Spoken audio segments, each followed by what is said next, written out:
একটু একটু করে কিন্তু শীত চলে আসলো। তো শীত আসতে শীতের পিঠা খাবো না তাই কি হয়? প্রথমবারের মতো শীতের পিঠা চিতই পিঠা তৈরি করছিলাম, সেটাই আজকে আপনাদের সাথে শেয়ার করব। আসসালামু আলাইকুম, ওয়েলকাম সবাইকে। লতার রসইতে হাজির হয়ে গিয়েছি নতুন আরও একটি পিঠা রেসিপি নিয়ে। আজকে আপনাদের সাথে ইনস্ট্যান্ট গ্যাসের চুলায় ফুলকো চিতই পিঠা রেসিপিটা শেয়ার করব।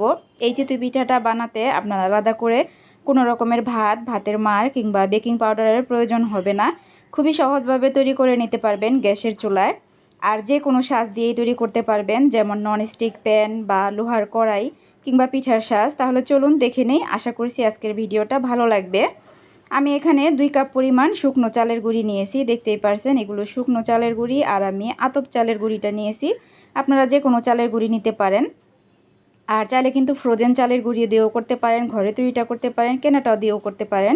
আর এখানে আমি দিয়ে দিচ্ছি পানি। আমার 2 কাপ চালের জন্য কিন্তু 2 কাপ পানি নিয়েছিলাম। আসলে পানির ব্যাপারটা কিন্তু কম বেশি লাগতে পারে। তো আমি সুন্দর করে পানি দিয়ে এই যে এইভাবে একদম কষলে কষলে ভালোভাবে এটাকে মেখে নিচ্ছি। আর এরকম ফর্মে আসা পর্যন্ত এটাকে মেখে রেখে দিব, মানে একদম লিকুইড করবেন না, এ পর্যায়ে কিছুটা এরকম শক্ত থাকবে। তো এইভাবে আমি রেখে দিব 30 মিনিটের জন্য একটা ঢাকনা দিয়ে ঢেকে।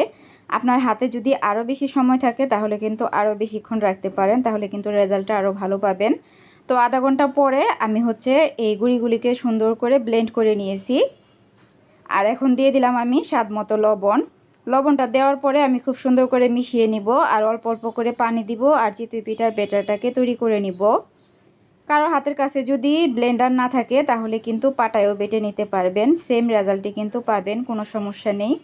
আর এই যে ব্যাটারটা কিন্তু এরকম হবে। আর একটা টিপস দেই, আপনি আপনার পিঠার সাজে যতবার পিঠাটা দিবেন ততবার এরকম নেড়ে চেড়ে নেবেন ব্যাটারটা। এটা কিন্তু একটা খুবই ইম্পর্টেন্ট কাজ। আর আমি কিন্তু 10 মিনিট আগেই চুলায় যে লোহার সাজটা বসিয়ে দিয়েছিলাম, আর একটু ভিজা নেকড়া দিয়ে এটাকে সুন্দর করে মুছে নিয়েছিলাম, ধুয়ে নিয়েছিলাম অবশ্যই।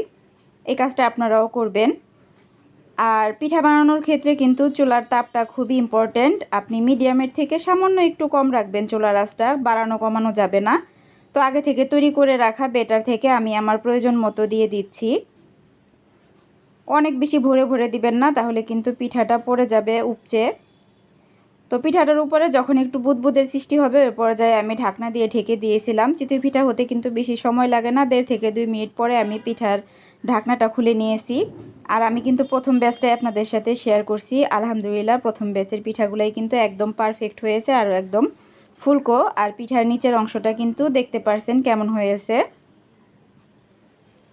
আমি আরও একটা ব্যাচ আপনাদেরকে তৈরি করে দেখাবো, তবে তার আগে পিঠা দেওয়ার আগে আবারও ভেজা একটা নেকড়া দিয়ে পিঠার সাজটাকে ভালোভাবে মুছে নেবেন। তেল দেওয়া যাবে না, কিন্তু তেল দিলে পিঠার নিচটা একদম ক্রিস্পি হয়ে যাবে। তো আবারও পিঠার ব্যাটারটাকে আমি ভালোভাবে নেড়ে চেড়ে নিয়ে তারপরে দিয়ে ঢাকনা দিয়ে ঢেকে দিয়েছিলাম। তো 1.5 থেকে 2 মিনিট পরে ঢাকনা খুলে নিয়েছিলাম। আর দেখেন আমার সেকেন্ড ব্যাচের পিঠাগুলোও কিন্তু মাশাআল্লাহ অনেক সুন্দর হয়েছে। একইভাবে আমি সবগুলি পিঠাকে তৈরি করে নিব। তো যারা গ্যাসের চুলায় পিঠা তৈরি করতে ভয় পান কিংবা যাদের চিতই পিঠাটা হয় না, তারা কিন্তু এই শীতে আমার এই রেসিপিটা ফলো করে পিঠা বানিয়ে নিতে পারেন, নিজেরা এনজয় করতে পারেন, কিংবা মেহমান আসলে তাদেরকেও খুবই অল্প সময়ে বানিয়ে চমকে দিতে পারেন। আমার এই রেসিপিটা ফলো করলে একদম পারফেক্ট হবে।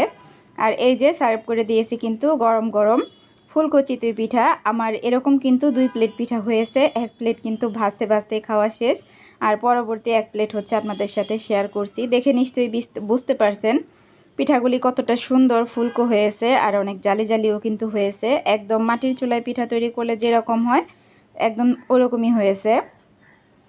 ভিডিওটা ভালো লাগলে অবশ্যই আমার পেজটার সাথেই থাকবেন, আর ফ্রেন্ডস অ্যান্ড ফ্যামিলির সাথে শেয়ার করে দিতে পারেন। একটা পিঠা আমি আপনাদেরকে ভেঙে দেখাচ্ছি, দেখেন পিঠাগুলি একদম সফট, আর ভেতরটা কিন্তু অনেকগুলি জালি জালি হয়েছে, আশা করছি দেখে বুঝতে পারছেন। তো এইভাবে কিন্তু পিঠা তৈরি করে নিতে পারেন, এভাবে তৈরি করে দুধ চিতই রান্না করতে পারেন, বিভিন্ন প্রকার ভর্তা দিয়ে খেতে পারেন। আমি দুধ চিতই পিঠাটাও ইনশাল্লাহ আপনাদের সাথে শেয়ার করব কিছুদিন পরে। তো সবাই ভালো থাকবেন, আল্লাহ হাফেজ।